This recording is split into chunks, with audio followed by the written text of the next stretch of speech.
Apa kabar semuanya? Puji Tuhan.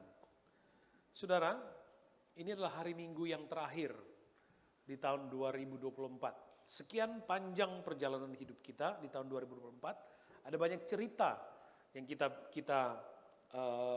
kita miliki dan kita bisa cerita banyak tentang itu. Tapi sebelumnya saudara, izinkan saya di hari Minggu yang terakhir ini untuk menyampaikan atau mengucapkan banyak terima kasih kepada semua kita, keluarga besar GPD Brisbane, dan terlebih khusus untuk para tim pelayan yang sudah bersama-sama ya mendayung perahu pelayanan ini, ya mendayung perahu pelayanan ini sampai di ujung akhir tahun 2024. Tentu ada banyak mungkin ada banyak kekurangan. Ada banyak yang belum sempurna di tahun 2024 ini. Mungkin juga ada kesalahan, ada kekeliruan. Tapi izinkan saya sebagai gembala sidang untuk mengingatkan kepada kita semua. Mari kita mengingat hal-hal yang membangun hidup kita. Dan untuk itu saya mengambil tanggung jawab untuk setiap kesalahan, ketidaksempurnaan selama tahun 2024 dalam pelayanan GPD Brisbane maupun LG Gold Coast. Marilah kita tetap menjadi satu tim, satu keluarga yang akan terus maju dalam pelayanan. Terima kasih untuk seluruh jemaat Tuhan, baik yang ada di sini maupun yang sedang holiday. Terima kasih untuk kebersamaan, terima kasih untuk loyalitas, dedikasi, generosity saudara di tahun 2024 ini, ya dengan segala macam topik cerita setiap minggu, setiap bulan. Terima kasih sekali lagi untuk kesetiaan saudara. Dan khususnya juga saya selalu sampaikan di setiap tahun, akhir tahun terutama. Terima kasih untuk setiap bentuk support saudara buat kami Gembala Sidang. Terima kasih untuk persembahan persepuluhan saudara, pastoral support dalam bentuk apapun. Terima kasih. Saya jarang sekali untuk menyampaikan terima kasih. Mengucapkan terima kasih setiap kali saudara kasih perpuluhan, saudara kasih pastoral support apapun, jarang sekali. Dan saya memang memilih itu, untuk tidak mengucapkan terima kasih kepada saudara. Sekalipun saya tahu bahwa di dalam bahasa etiknya, manusia itu membutuhkan itu. Tapi saya selalu menyampaikan ini, bahwa saya tahu Anda butuh itu. Tapi saya memilih supaya kebutuhan Anda untuk menerima ucapan terima kasih itu, biar itu diisi oleh Tuhan. Ya, diisi oleh Tuhan sehingga kebutuhan Anda untuk ucapan terima kasih dari saya itu dipenuhi dengan suasana sorga. Sehingga ketika Anda melakukan sesuatu bentuk support apapun dalam pelayanan, tithing saudara, Anda benar-benar melakukan itu untuk Tuhan. Ya, melakukan itu untuk Tuhan sendiri. Supaya kita bisa benar-benar menikmati apa yang menjadi bagian kita sesungguhnya. Dan hanya pada akhir tahun seperti ini saya menyampaikan terima kasih untuk setiap support saudara. Terima kasih untuk setiap apapun juga yang saudara sudah lakukan dalam pelayanan, sudah lakukan untuk sesama, untuk gereja ini dan untuk kami sebagai Gembala Sidang. Mohon maaf untuk semuanya dan sekali lagi Tuhan Yesus memberkati kita semua. Puji Tuhan. Oke. Terima kasih untuk koordinator pelayan, ya, dan para koordinator yang lain. Tapi yang Sunday basis itu koordinator pelayan, dan tentu bukan tentang satu orang, tapi tentang semua, tentang tim. Kita selalu katakan gereja ini bukan tentang satu orang, bukan milik satu orang. Gereja ini adalah tentang keluarga, tentang kita semua, ya. Karena gereja ini adalah milik Tuhan, kita milik Tuhan, ini rumah kita bersama, ini keluarga kita, dan kita bertanggung jawab untuk pelayanan ini. Terima kasih untuk para elders, terima kasih Om Bas, terima kasih Pak Oscar, terima kasih Saudara Mario, Saudara Yefta, juga para diakens yang tidak ada di sini. Terima kasih, Tuhan Yesus memberkati semuanya, ya, biar Tuhan membalas berkat berlimpah-limpah untuk apapun juga yang saudara sudah tabur dalam pekerjaan Tuhan. Puji Tuhan. Dan itu bukan khotbahnya, ya. Itu introduction untuk kita semua di hari Minggu yang terakhir buat kita. Oke. Saya kira sudah cukup panjang kita mengikuti cerita Natal. Sejak bulan November sampai bulan Desember, khotbah selalu tentang Christmas, ya, the greatest gift. Hari ini saya tidak akan bicara lagi tentang the greatest gift. Saya tidak akan bicara lagi tentang Christmas. Sekalipun di belahan dunia, di Indonesia, di banyak tempat masih sedang sibuk merayakan Natal. Tapi saya memilih hari ini untuk sama sekali tidak ingin touch tentang Christmas. Bukan saya mau katakan bahwa sudah cukup berkatnya, tapi saya ingin mengambil momentum hari Minggu terakhir ini untuk sebuah pesan yang berbeda. Dan saya berdoa supaya ini menjadi kekuatan buat kita semua. Puji Tuhan, senang lagu-lagu juga tadi. Tema pelayanan kita tahun 2024, The Joy of the Lord is our strength and our stronghold.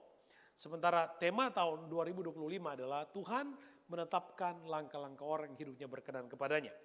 Tahun depan, ya, minggu depan kita akan bicara banyak tentang hal ini. Tapi hari ini kita akan melihat satu hal penting yang hampir setiap akhir tahun juga saya suka bicara tentang hal ini, tapi ini benar-benar fresh from the oven, ya. Saya berani katakan demikian. Mari kita buka Alkitab kita. 1 Samuel 7:12 saya coba memberi topik monumen rohani. Monumen rohani. Puji Tuhan. Mari 1 Samuel 7 ayat yang ke-12. 1 Samuel 7:12. Kemudian Samuel mengambil sebuah batu dan mendirikannya antara Mispa dan Yesana. Ia menamainya Ebenezer. Katanya, sampai di sini Tuhan menolong kita. Sampai di sini Tuhan menolong. Kita familiar banget dengan istilah Ebenezer atau Ebenezer. Saudara, kalau kita melihat latar belakang dari 1 Samuel pasal yang ke-7, beberapa bulan yang lalu kita sudah bicara tentang Mispa.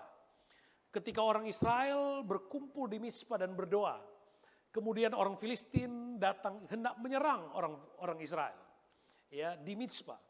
Tapi kemudian apa yang terjadi? Alkitab menceritakan kemudian Tuhan berperang, ya, sehingga orang Israel mengalami kemenangan. Orang Israel mengalami kemenangan dan karena pengalaman besar kemenangan itu, lalu Samuel dia mengambil batu, dia mendirikan satu tugu dan kemudian dia menyebutnya Ebenezer. Sampai di sini Tuhan menolong kita. Tentu hari ini kita tidak akan bicara tentang akhir dari sebuah peperangan. Kita juga tidak akan bicara tentang akhir dari sebuah perjalanan, tidak. Tapi panggilan ini masih terus berlanjut, ya. Tanggung jawab pelayanan kita terus masih berlanjut. Kita optimis, masih ada tahun 2025, masih ada itu. Kita punya hope untuk itu, kita punya visi untuk itu. Saudara, Samuel membangun sebuah tugu yang dibuat dari batu dan menyebutnya Ebenezer.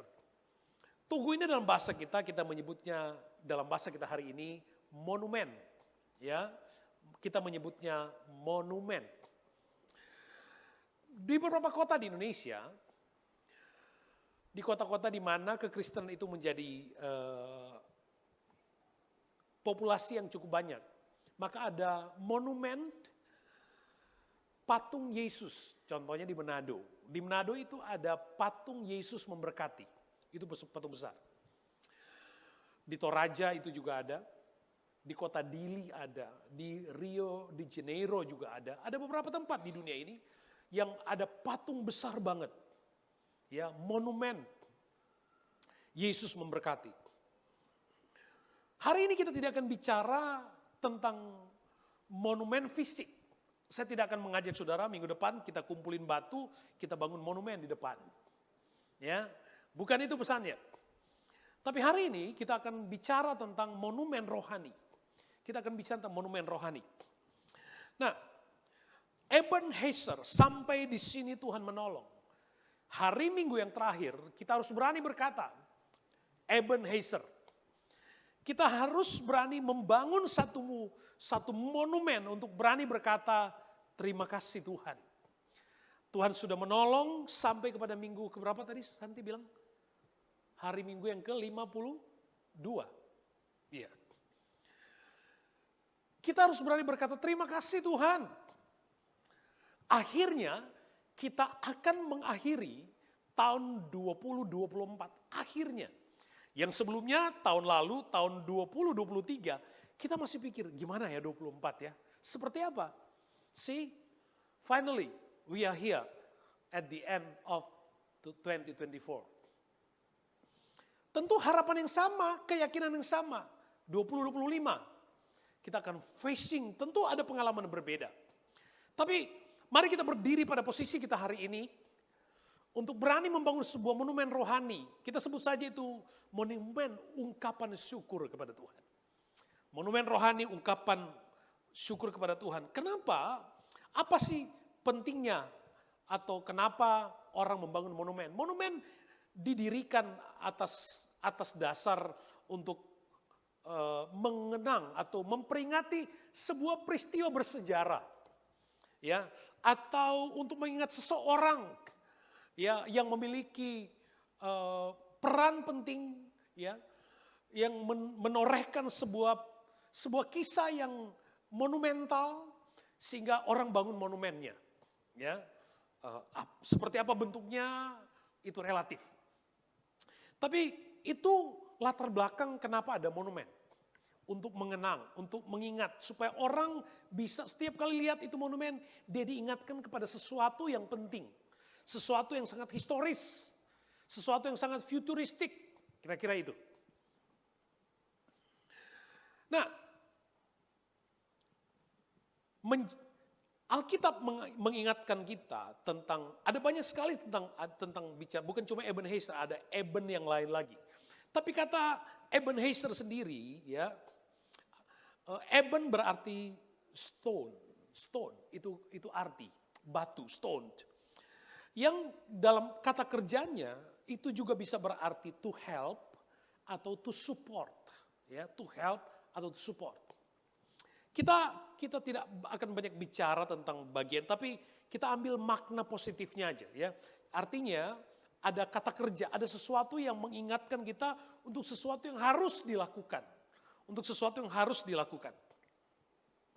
Mari, jika membangun monumen fisik itu sangat related banget dengan mempersiapkan sebuah bangunan, sebuah batu fisik. Demikian juga kita mungkin bisa mengambil relevansinya dengan monumen rohani. Kita mulai dengan 1 Petrus 2 ayat yang kelima. 1 Petrus pasal 2 ayat yang kelima. Dan biarlah kamu juga dipergunakan sebagai batu hidup untuk pembangunan suatu rumah rohani. Biarlah kita juga dipergunakan sebagai batu hidup. Bukan sekedar satu batu yang secara fisik ditanam. Yang sampai selama-lamanya seusia alam semesta dia tetap seperti itu. Tapi Alkitab berkata, biarlah kita, believers, dikatakan menjadi batu, dipergunakan sebagai batu hidup untuk pembangunan suatu rumah rohani. Ini maksud saya, monumen rohani. Monumen rohani. Jadi hidup saya dan saudara sebagai orang percaya, seperti sebuah monumen rohani. Batu yang hidup, yang punya tujuan. Tujuannya adalah untuk pembangunan suatu rumah rohani. Ada panggilan di situ. Ada tanggung jawab di situ. Ada action di situ. Kita dipanggil untuk bermanfaat. Kita dipanggil untuk memberi dampak. Kita dipanggil untuk menjadi seperti apa yang menjadi tujuan Tuhan dalam hidup kita. Atau paling tidak kita bisa menyebutnya kita dipanggil untuk bermanfaat bagi orang lain. Atau coba mari kita bertanya sekarang, apakah hidup kita ini bermanfaat bagi orang lain? Atau Mungkin lebih simpelnya begini, setelah kita akan mengakhiri tahun 2024, apakah atau seperti apa orang melihat hidup kita? Apakah di akhir tahun 2024 orang akan tetap menikmati Kristus melalui hidup kita? Apakah hidup kita ini cukup bisa menjadi cerita tentang Tuhan kepada orang lain? Sehingga orang lain akan mengakhiri tahun 2024 dengan satu keyakinan, aku pingin seperti dia yang tetap menjaga imannya sampai akhir tahun. Sebab yang paling penting dalam perjalanan hidup kita bukan tentu awal itu baik, tapi yang lebih penting adalah bagaimana mengakhirinya. Nah tentu kita tidak ingin mengakhiri perjalanan 2024 dengan semangat yang lemes, dengan gairah yang akhirnya 2024 selesai. Iya kan? Enggak seperti itu. Tapi 2024 kita harus sadar bahwa as a believer disebutkan, as a believer kita ini like a living stones. Untuk sebuah tujuan Tuhan, pembangunan rumah rohani. Itulah yang saya maksudkan, berdampak, hidup yang berdampak, bermanfaat buat orang lain. Dan itu juga yang saya maksudkan, menjadi monumen rohani. Hidup kita harus bisa menjadi seperti sebuah monumen. Menjadi monumen rohani. Kenapa harus berdampak? Karena kita sedang menghadapi fakta di mana dunia sedang digiring kepada hidup individualistis. Hidup untuk diri sendiri saja. Dan Alkitab sudah mengatakan seperti itu. Alkitab sudah terlebih dahulu, sebelum ada selfie, Alkitab sudah ingatkan jauh-jauh hari itu. 2 Timotius 3 ayat 1 sampai ayat yang kedua, katakan begini. 2 Timotius 3. Ketahuilah bahwa pada hari-hari terakhir akan datang masa yang sukar. Ayat 2. Manusia akan mencintai dirinya sendiri. Manusia akan mencintai dirinya sendiri. For people will be lovers of self. Narcissistic, self-focus. Kita semua melakukan kesalahan yang sama. Seneng selfie. Kalau nggak ada orang yang foto, emangnya nggak bisa kalau ada orang lain selfie. Kita mengekspos diri sendiri. Kalau dulu kita butuh pengakuan, kita butuh orang lain untuk mengekspos diri kita. Tapi hari ini enggak.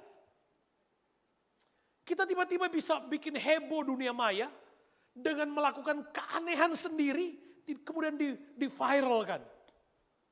Tiba-tiba Anda bisa populer dari ujung dunia sampai ke ujung bumi manapun. Bisa. Nah, dunia sedang digiring pada filosofi tentang hidup mencintai diri sendiri. Tujuan Tuhan buat kita sebagai orang percaya untuk menikmati tahun-tahun hidup kita sampai di hari Minggu yang terakhir di tahun 2024 adalah bukan menjadi manusia-manusia yang kemudian bertujuan hanya untuk narsistik. Hidup untuk diri sendiri, kemudian tidak punya tanggung jawab dan kepedulian dengan dunia luar, dengan orang lain, sama sekali enggak.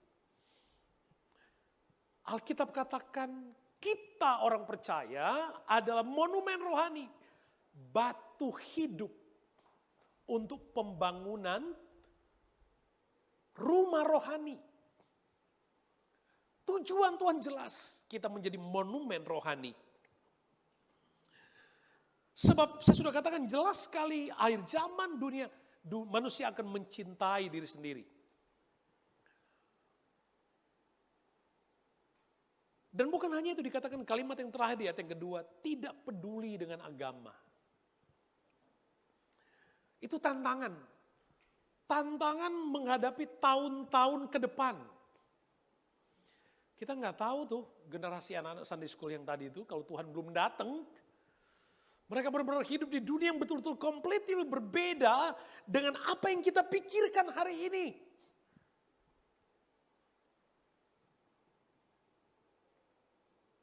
Nah, fakta ini yang kita hadapi.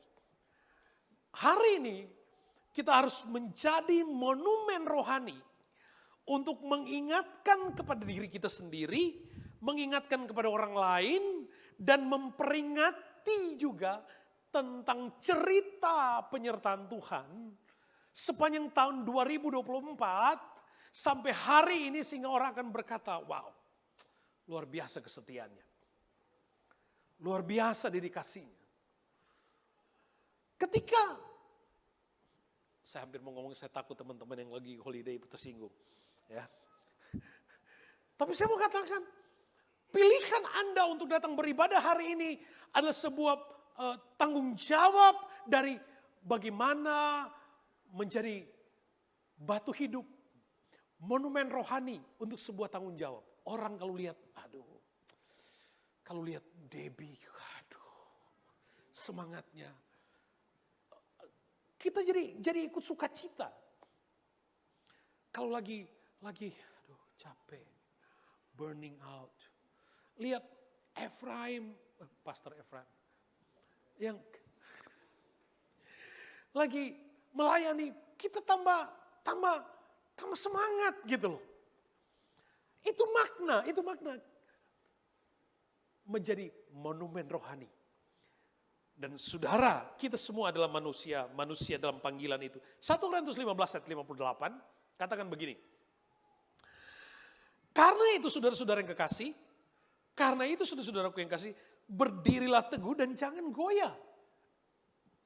Menjadi batu hidup untuk tujuan pembangunan rumah rohani, dan dikatakan di sini, sesuai dengan 1 Korintus 15:58, menjadi orang yang berdiri kokoh, be steadfast and immovable.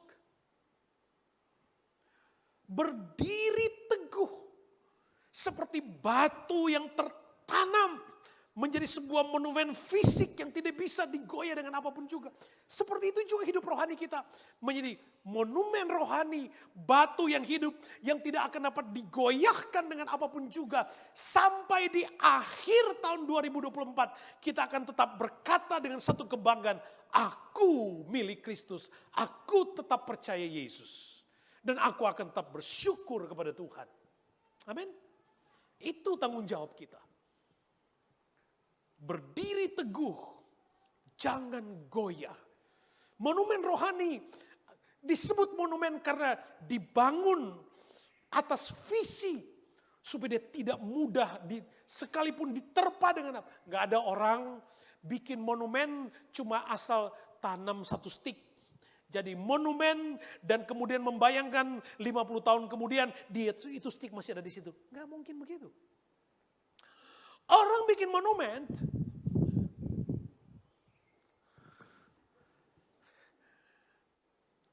fan-nya itu kenceng banget ya, sampai masuk di mic tadi. Ya, saya pikir sudah ada pengangkatan kita. Sampai di mana tadi saya? Ya, saudara, orang membangun monumen, dia membayangkan supaya anak cucunya masih bisa melihat itu monumen.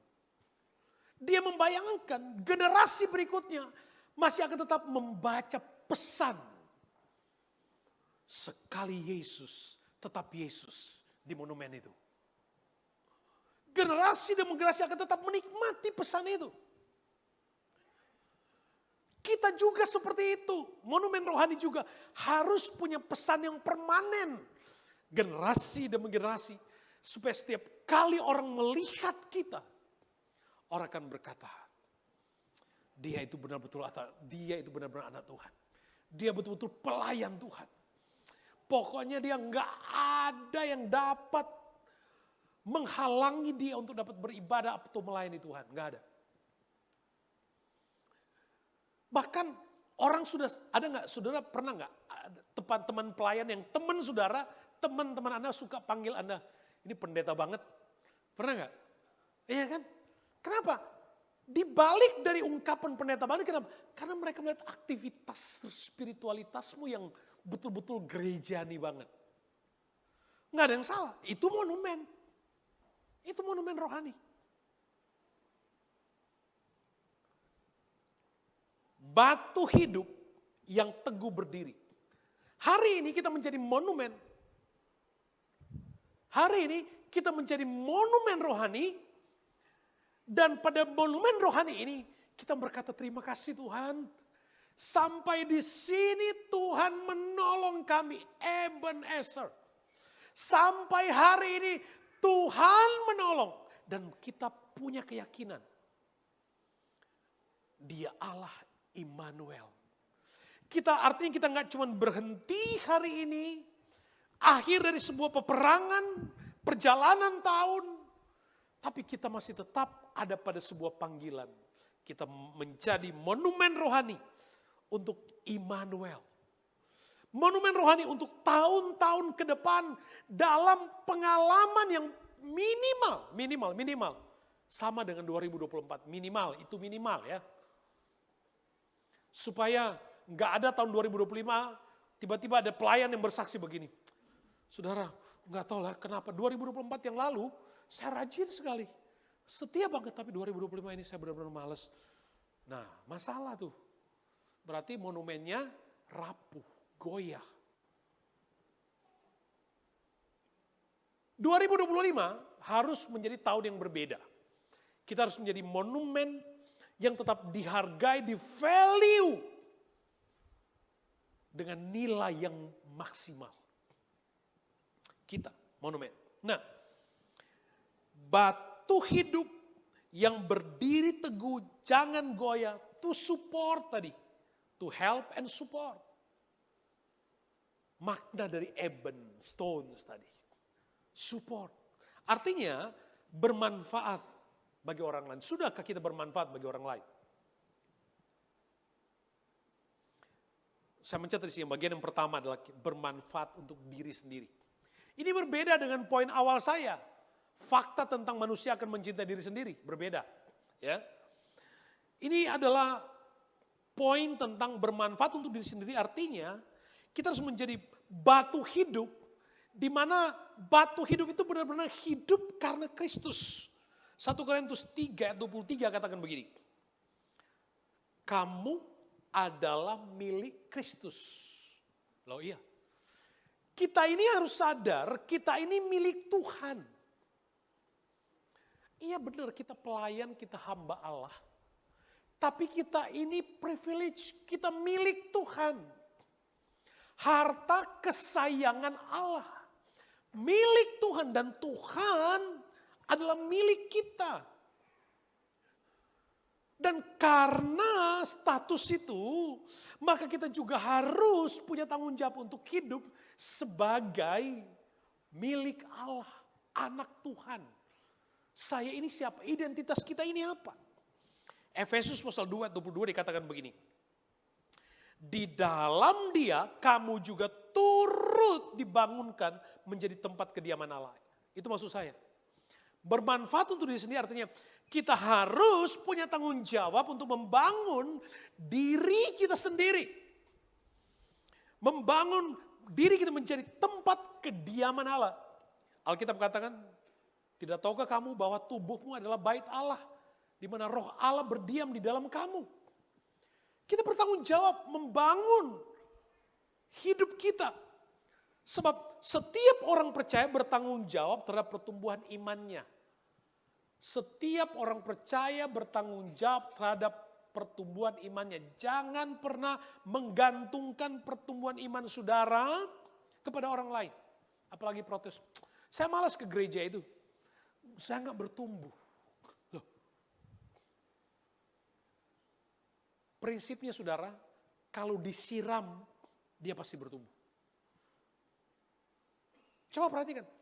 Itu lalang aja tumbuh. Orang kalau dia benar-benar bergereja, dia pasti bertumbuh. Pasti, dia harus bertumbuh. Karena gereja itu milik Tuhan, ladang Allah.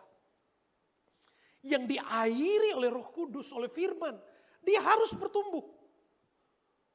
Jadi kalau dia tidak bertumbuh, masalahnya pada diri sendiri. Diri sendiri. Makanya sebagai batu yang hidup, kita berdiri kokoh teguh, kita harus bertanggung jawab. Paling tidak kita harus bermanfaat untuk diri kita sendiri, untuk terus bertumbuh di dalam Tuhan, semakin dewasa di dalam Tuhan, dan tidak menggantungkan pertumbuhan iman kita kepada orang lain. Tentu kita boleh meneladani orang lain, tapi pertumbuhan imanmu adalah tanggung jawabmu. Tanggung jawab kita masing-masing. Bagaimana kita mau bertumbuh? Kita nggak punya kerinduan untuk mau ke gereja males, berdoa males, baca firman Tuhan males, mintanya berkat kekal. Adil nggak itu? Semuanya nggak ada motivasi. Ngomong hebat. Maka dulu di tradisi gereja kita di Indonesia ada istilah, kalau di liturgi gereja itu ada bagian yang namanya ajakan rohani. Lama-lama bukan yang lebih terkenal itu istilah motivasi. Tapi suka diartikan begini, lebih keren ajakan daripada motivasi. Kenapa? Kalau motivasi kan mendorong, ibarat dorong mobil, begitu mobilnya hidup ditinggal tuh orang. Atau orangnya diam di tempat. Dia ngedorong, tapi dianya nggak ikut. Dorong. Tapi kalau ajakan rohani, dia ngajak. Dia jalan terus, orang itu mau ngikut apa enggak, salah sendiri. Itu ajakan. Nah, kita harus menjadi anak Tuhan, dikatakan batu yang hidup. Batu yang hidup untuk satu tanggung jawab yang progresif, pembangunan rumah rohani, tubuh Kristus.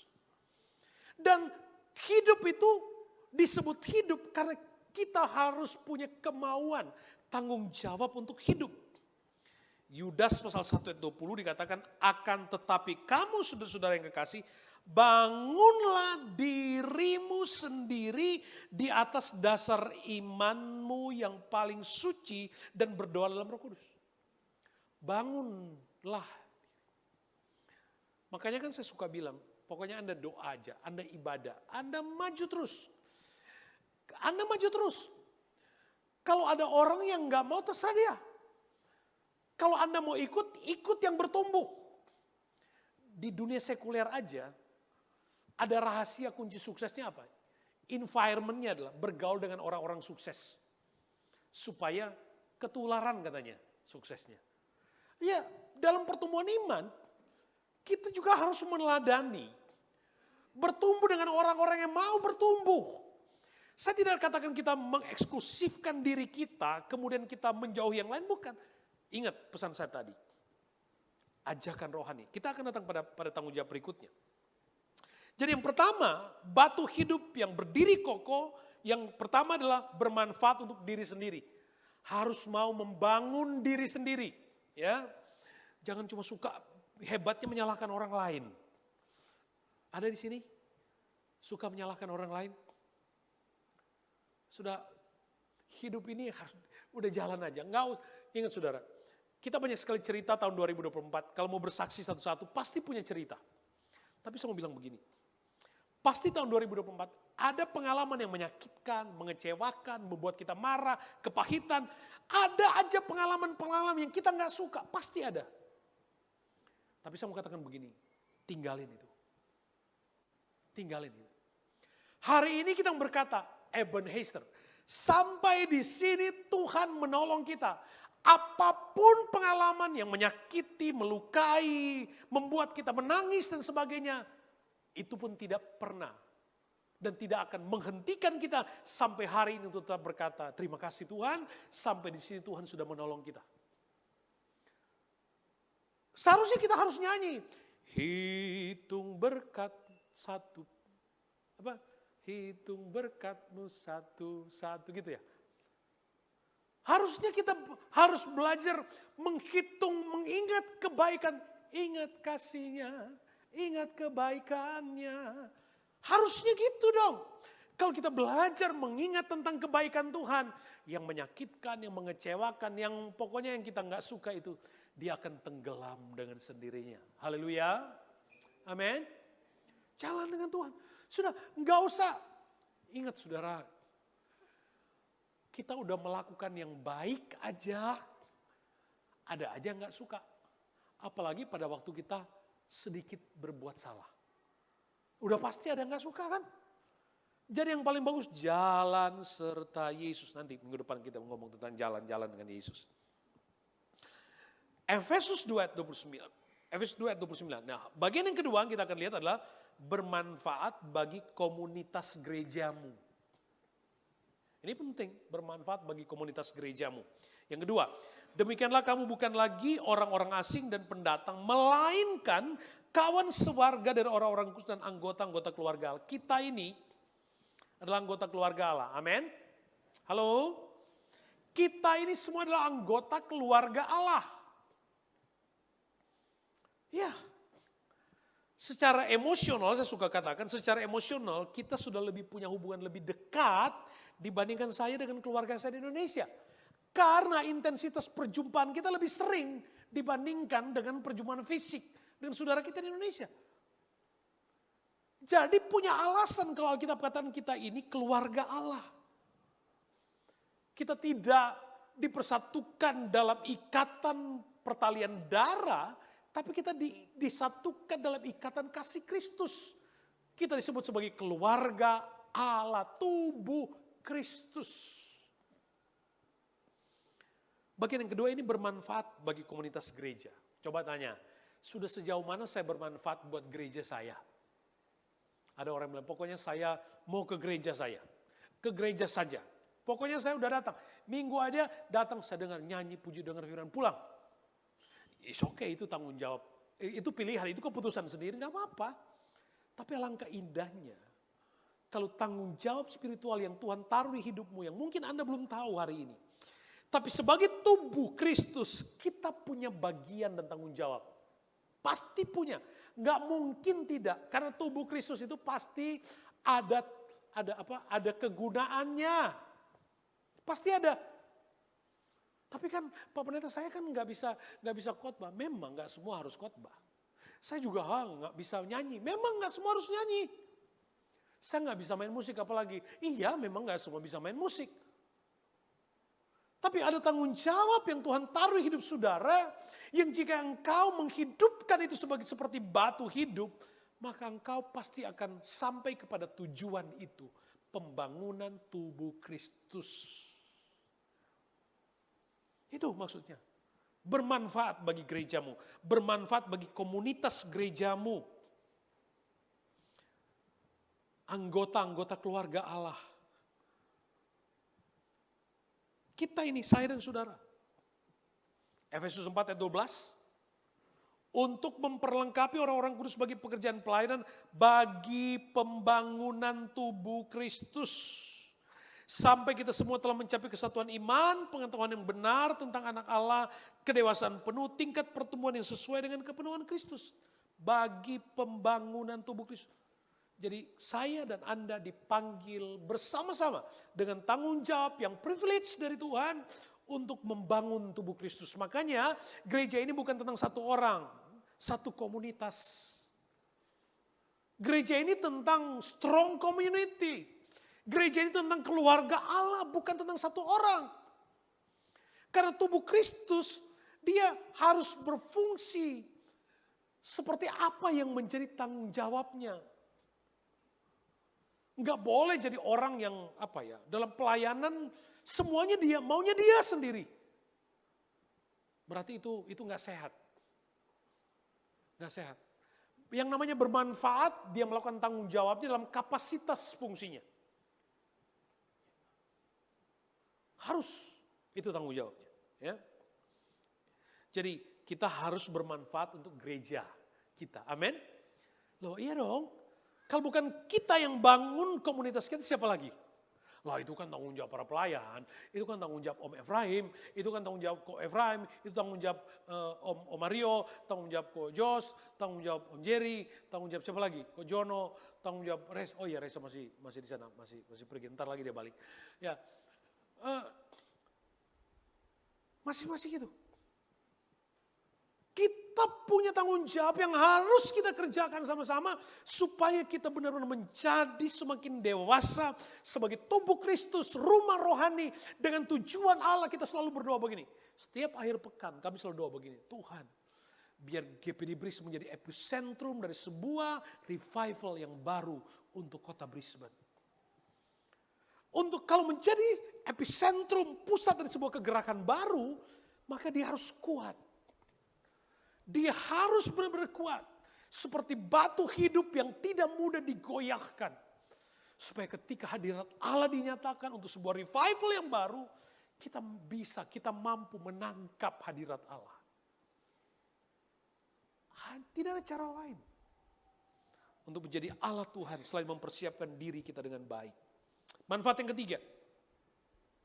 Manfaat yang ketiga adalah yang pertama, sebagai batu hidup monumen rohani, ya, batu yang hidup itu supaya waktu orang lihat kita, orang diberkati, orang bisa mendapatkan suasana atau perasaan yang berbeda. Orang suka cerita tentang hidupnya kepada kita. Kenapa? Karena dia percaya kita atau Anda adalah orang yang setia kepada Tuhan, yang bisa diajak ngobrol, bisa beri advice, dan seterusnya. Yang ketiga adalah bermanfaat bagi orang lain. Itu dia. Tadi batu hidup untuk pembangunan rumah rohani. Jadi monumen rohani di akhir tahun 2024 kita semua harus jadi monumen rohani yang tidak saja hidup untuk diri sendiri, tapi juga hidup untuk komunitas kita. Jadi masing-masing, jujur saudara, ada saatnya ketika kami sedang lelah, mentally. Tapi setiap kali waktu lihat saudara para pelayan yang melayani Tuhan dengan roh yang menyala-nyala, kami dikuatkan. Saya dikuatkan, saya banyak kali dikuatkan, ditukar dengan khotbah-khotbah saudara. Dengan pelayanan saudara, lihat cinta saudara melayani. Sayang Tuhan, kami suka ngobrol di rumah. Tuhan, kita cuma bilang begitu, Tuhan terima kasih. Untuk jemaat-jemaat yang setia. Kami suka cerita. Jadi dedikasi dan loyalitasmu dalam komunitas itu menjadi kekuatan, menjadi monumen rohani buat kami. Waktu kami lihat Anda setia, kami jadi kuat. Waktu kami lihat Anda setia melayani, kami diteguhkan. Anda jadi monumen rohani. Monumen rohani. Sampai di akhir tahun seperti ini, Anda tetap memilih datang beribadah melayani Tuhan. Anda jadi monumen rohani. Jadi cerita tentang kebaikan Tuhan. Kita mau berkata sampai di hari Minggu yang terakhir ini, Ebenezer. Sampai di sini Tuhan menolong. Kita sekali lagi kita bukan bangun monumen fisik, patung Yesus atau patung siapa? Patung Om Jerry di luar.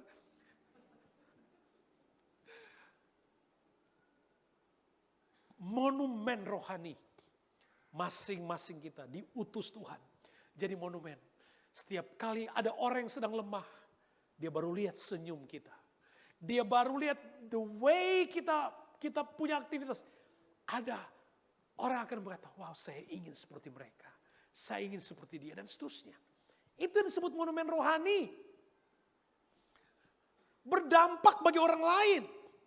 Matius pasal 5 ayat 16 dikatakan, demikianlah hendaknya terangmu bercahaya untuk diri sendiri. Katakan amin. Baca dong. Demikianlah hendaknya terangmu bercahaya di depan orang. Buat apa hidup hanya untuk sombong untuk diri sendiri? Saudara pernah lihat orang sombong untuk diri sendiri? Atau pernah rasa untuk sombong diri sendiri gak? Oh memang saya ini keren banget, saya ini ganteng sekali. Ada orang seperti itu gak?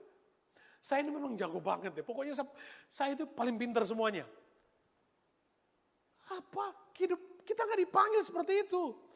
Kalau kita bercahaya, kita dinikmati oleh orang lain. Itu maksudnya bercahaya. Itu maksudnya bercahaya. Hendaklah terangmu bercahaya.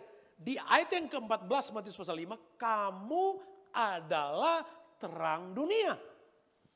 Jadi kita harus bermanfaat buat orang lain. Monumen rohani itu didirikan menjadi tugu peringatan supaya semua orang yang lewat dia akan lihat. Semua orang yang lewat di monumen itu dia akan baca sekali Yesus, tetap Yesus. Semua orang yang berpapasan dengan Anda, dia bisa menikmati ada aroma keharuman rohani.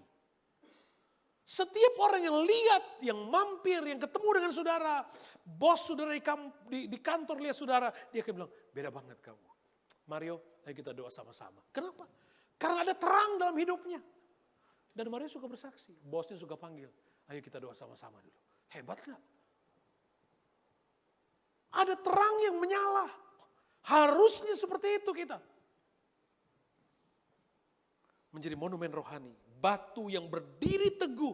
Tidak goyah, dihempas badai. Dihempas dengan macam-macam cerita. Dia tetap berdiri kokoh. Monumen rohani itu artinya dia berdiri untuk bisa bermanfaat untuk diri sendiri. Dia harus maintain dirinya sendiri untuk terus bisa menyinari atau bisa berdampak, bisa menunjukkan kepada dunia. Dia harus menjaga dirinya sendiri supaya dia harus tetap punya keharuman, punya terang. Yang kedua, dia harus bermanfaat untuk komunitas rohani, bermanfaat untuk gereja. Dan yang ketiga, dia harus bermanfaat bagi orang lain. Yang dimaksud bermanfaat buat orang lain adalah untuk orang di luar sana yang belum percaya Tuhan. Bermanfaat jangan cuma terangnya di gereja, di luar, di rumah gelap gulita. Di kampus, di pekerjaan gelap gulita. Di gereja ngomongnya suci sorga banget. Tapi di pekerjaan di luar sana ngomongnya dunianya luar biasa. Dunia aja ngeri dengernya.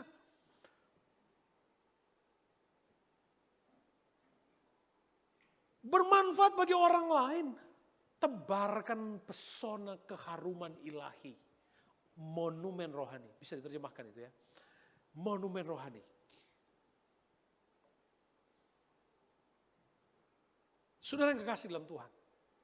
2024 akan berakhir dalam hitungan 3 hari ke depan. Apakah hidup ini bermanfaat buat orang lain? Apakah hidup kita sudah bermanfaat buat gereja?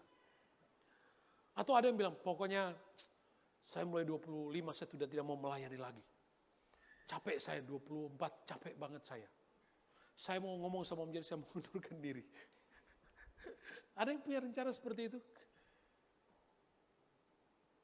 2025 harus menjadi tahun progresif. Semakin kokoh itu monumen rohaninya. Tidak ada alasan untuk kita tidak menjadi monumen rohani. Yang namanya monumen rohani itu tulisannya bukan cuma ditempel. Ingat. Monumen itu, tulisan di setiap monumen itu diukir, dipahat. Diukir, dipahat di monumen itu. Komitmennya kepada Tuhan.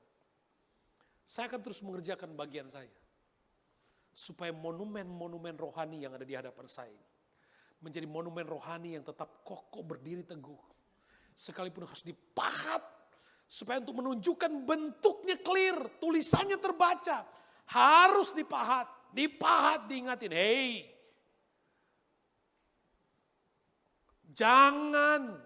Itu bentuk bagaimana memahat supaya monumen itu tetap kelihatan, utuh dan terbaca. 2024 di hari Minggu yang terakhir, kita tetap berkata Tuhan, sampai di sini Tuhan menolong kita. Mazmur 33 20 berkata begini, jiwa kita menanti-nantikan Tuhan, dialah penolong kita. Kalau Tuhan sudah menolong kita sepanjang tahun 2024, akhirnya ada di sini di minggu yang terakhir dan akan mengakhiri dan akan masuk 2025, kita berkata dialah penolong kita. Perhatikan ayat 21, ya karena dia kita bersuka cita. The joy of the Lord is our strength. Karena Tuhan kita bersuka cita. Dan kesukacitaan yang datangnya dari Tuhan. Itu menjadi kekuatan kita. Amin. Menjadi kekuatan kita. Sebab kepada nama yang kudus.